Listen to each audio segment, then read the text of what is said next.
Hey guys, welcome back to my channel. For today's video, I will give you my first impressions on Hello Glow serums. So I actually already made a review on one of their products, which is the Advanced Rejuvenating Set right here. You can watch it if you want to. I'm not forcing you, pero you know, if you want to, go lang. So these are the serums that I have. This is the Rosewater Soothing Gel. This is the 3-in-1 Lifting Serum. And lastly, this is the 3-in-1 Lightweight Sunscreen Gel. I just want to say, super cute ng packaging.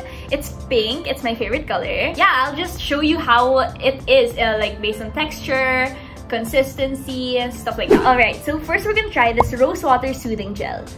Okay, so this is actually the biggest out of the three. Ito yung pinakamalaki.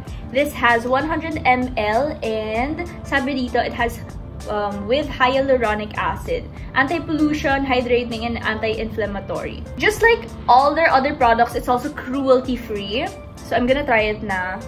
Pakita ko sa inyo yung consistency. So yeah, it's super gel-like. Jelly talaga. It smells good. Rose. It smells like rose talaga. So medyo matapang. If you're sensitive sa mga scents or stuff like that, medyo matapang yung amoy niya. So this is the consistency. It's super watery. I'll put it hanggang dito. I think you can put this after like your wax sessions. Infused with aloe vera extract to soothe irritated skin and hyaluronic acid for a moisturized, supple-looking skin. So if you have irritations, burns, I guess you can use this. So while I'm letting this sit on my arm, honestly, para siyang malamig sa arm ko, which is pretty good. Kasi that is soothing. Diba kapag medyo malamig, cooling, maganda yun sa skin. So yeah, that's a plus. And I personally like the smell. Di naman kasi ako masyado sensitive. I just don't like it if it's like too sweet. Ito naman medyo fresh siya cause it's rose. That took like parang a minute lang, tapos nag-dry na siya kaagad. So yeah, it's not sticky at all, especially cause syempre it's water-based. So yeah, it's not sticky. Tingnan nyo. This one has the soothing gel and this one is just my dry skin. Diba nilagay ko hanggang dito? Parang nag-glow siya, diba? Ito, it looks very dull and lifeless. Ito, after putting the soothing gel, parang mas nag-lighten up siya. Nag-brighten yung arm ko. So that's nice. Oh, yan o. Them together. Is it just the lighting? Don't think so. Okay, so next product we have this. This is the 3-in-1 Lifting Serum. So it says here that it is formulated with sea berry, apple, and pomegranate extract to delay signs of aging, firm up, and brighten the skin. It is also infused with green tea extract to help reduce blemishes. Okay, so you only need a little bit of this kasi sabi a few drops lang. So let me try that. Okay, so this is how it looks like. Oh, okay. Parang ano rin siya, yung sa Rosewater Soothing Gel. I thought it was parang cream. Anyway, so yeah, it's like that. The consistency is parang watery. Mas watery siya kaysa dun sa Soothing Gel. You see? Super watery. This is supposed to firm up and tighten your skin to make you look younger. So I am expecting sort of like parang pulling sa skin dito sa hand ko. Kasi sabi, di ba, kung tighten, dapat mas magiging tight. Just like those Aztec clay masks. I don't know if you tried that na, but just like those, siguro, baka ganun yung tighten. That's what I'm expecting, ha? But let me see once this dries. Okay, so it's kind of dry na, but what I noticed, compared dun sa soothing gel, yung soothing gel, hindi siya sticky at all. This one, it's sort of sticky. Look. You see? It's kind of... Wait, kasi yung mukha ko you know. Yeah, it's sort of sticky. I'm not sure if I enjoy that being on my face. Kasi diba sa face to dapat. Parang siyang glue. But like, super... Ano lang. Very light lang. Very light na glue na dumikit sa skin mo. It also smells sort of... Parang yung mga perfume ng mga oldies. Yeah, parang ganon. It smells old. But maybe because green tea. Let me see na. Yeah, kasi green tea daw eh. Sea berry. What is sea berry? Sea berry, apple. Para siyang amoy soil for me. It's not like bad, but I don't enjoy it that much. Yun lang. Another thing, what I noticed is that mas mabilis siyang nag-dry dito sa arm ko compared to my fingers. I don't know why. Maybe because I have clammy hands. Medyo pasmado ako. So, baka dahil basa pa to. And, you know, it's still sticky. Ito kasi, syempre dry.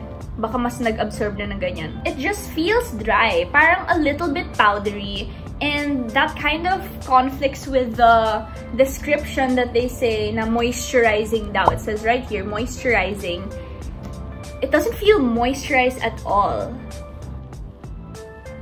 Baka from within, baka nagbababa siya dun sa parang cells.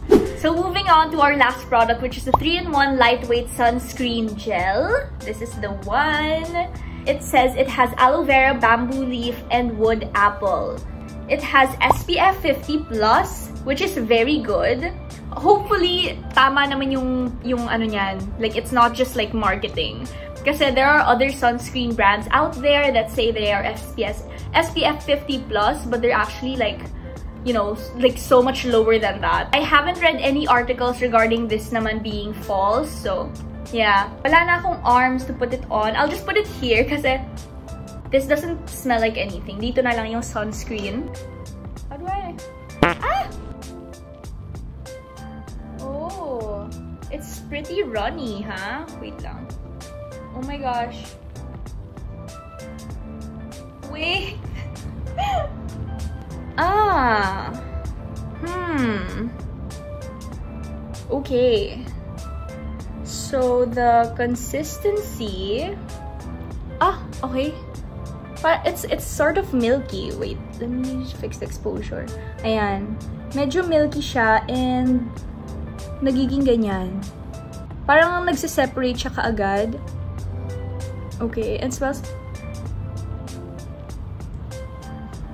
Oh, it smells nice naman. It smells nice. Para siyang, you know how other sunscreen smells like? Yun yung amoy niya, but parang mas okay. Hindi strong. It's not super strong.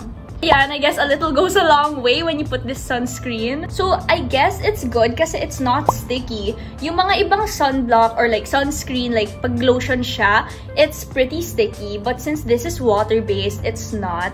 I also want to share this medyo bonus content here in my video na, diba, when they say that you have to reapply sunscreen after 4 hours, ganyan, but we don't do it kasi minsan meron tayong full face of makeup. So, I'll show you how to do it. You can either use this, para siyang foundation brush, or you can also use a beauty blender for this, a dry beauty blender. So, this is my face with makeup, and I'm gonna show you.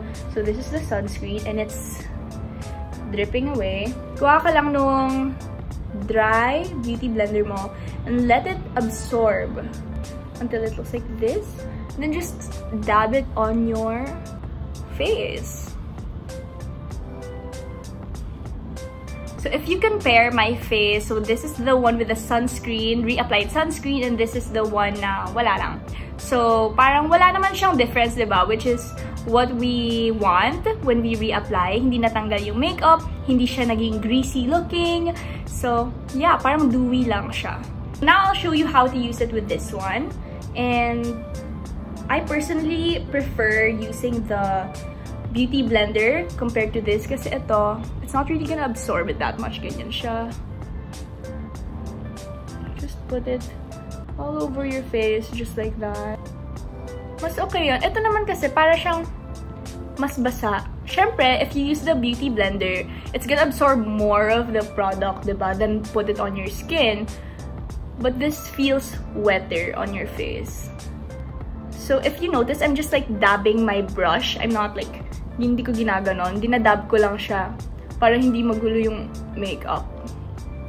That's how I reapply my sunscreen. This side is the one with the brush and this side is the one with the beauty blender. I told you all my thoughts about it, but I just want to add that the packaging, although it's cute, it's sort of not so eco-friendly. If it was in a bottle, pump bottles, mga ganyan, mas okay naman kesa sa mga ganito. And a lot of people purchase from them kasi sobrang affordable nga nila. And I guess if they do use bottles, mas mahal nga yun sa cost nila. Higher cost meaning, mas mataas din yung babayaran natin sa kanila if we buy their products. Yun lang naman, I guess, yung super con ko doon is that it's very wasteful. Sayang lang. So yeah, I guess those are my first impressions. And if you liked it, please do like this video and subscribe to my channel because I make videos every week. Thanks for watching!